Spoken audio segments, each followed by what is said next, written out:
Mirpur শিয়ালবাড়ির washing কারখানার আগুন নিভে গেলেও পাশের কেমিক্যাল গোডাউনে একদিন পরও ধোঁয়ার কুণ্ডলী। সেখানকার বাতাসে বিষাক্ত রাসায়নিক মিশে ছড়িয়ে পড়েছে। এতে অসুস্থ হয়ে পড়েছে অন্তত অর্ধশতাধিক মানুষ। আর 11টার দিকে আগুন লাগছে। ওই আগুন এখনো পর্যন্ত একটু একটু করে জ্বলতেছে, আর বিষাক্ত রাসায়নিকের ধোঁয়া পুরো এলাকা ছড়া যাচ্ছে। সুস্থ শরীর নিয়ে অফিসে এসে এই কেমিক্যালের ধোঁয়াতে আজকে আমার মা বোনরা অসুস্থ হয়ে মেডিকেলে কেন দৌড়াচ্ছে? অনেক লোক অসুস্থ হয়ে গেছে, কেউ কাশতেছে, কারো চোখ লাল হয়ে যেতেছে। কেমিক্যালের গন্ধের কারণে এলাকার সব লোক অসুস্থ হয়ে গেছে। তো অসুস্থ হওয়ার কারণে সব মেডিকেলে প্রায় নিয়ে গেছে।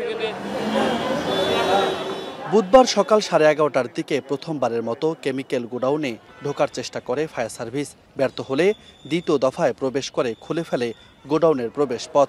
চেষ্টা চলছে বিষাক্ত ধোঁয়া সরানোর, এতে লেগে যাবে দীর্ঘ সময়। মেইন গেটটা খুলে ভিতরে অবস্থানটা আমরা দেখছি যে কি অবস্থায় আছে, প্রচন্ড ধোঁয়া ভিতরে আছে এবং এই মুহূর্তে কার্যক্রম আমাদের চলমান এবং দীর্ঘ সময় লাগবে। এই যে কেমিক্যালটা আছে অপারেশন করতে সময় লাগবে আমাদের। ফায়ার সার্ভিস বলছে আশেপাশের বাসিন্দাদের জন্য এই ক্লোরিন মারাত্মক ক্ষতিকর।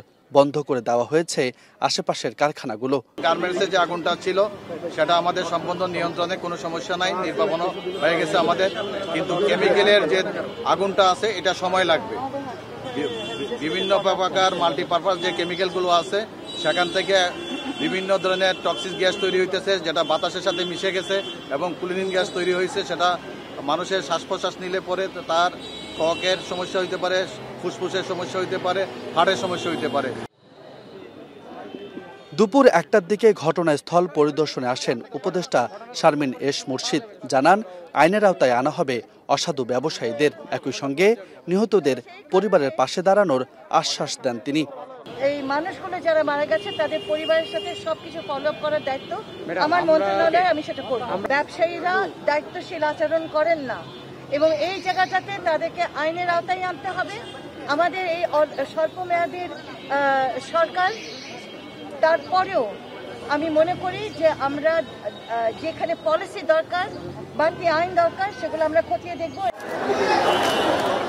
আগুনের ঘটনায় 16 জনের মরদেহ উদ্ধার হলেও এখনও নিখোঁজ অনেক। স্বজনদের খুঁজে পেতে ঘটনাস্থল ও হাসপাতালে ছুটছে পরিবারের লোকজন। তাদের অভিযোগ, হাসপাতাল ও ঘটনাস্থলে একাধিকবার গেলেও তথ্য দিতে পারেনি কেউ। একই সঙ্গে দুর্ঘটনায় জড়িতদের শাস্তির দাবি তাদের। ছেলে হারানোর কষ্টটা যে কত, তাই একটু এইটুকুই যে দোয়া করবেন যেন আমি ছেলেরা খুঁজে পাওয়ার সহযোগিতায় সবার কাছে।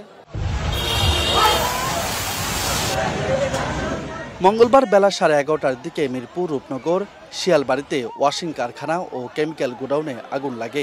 এতে এখন পর্যন্ত 16 জনের মরদেহ উদ্ধার করেছে ফায়ার সার্ভিস। এর মধ্যে 10টি প্রাথমিকভাবে শনাক্ত করা গেছে। রাজু আহমেদ, এখন, ঢাকা।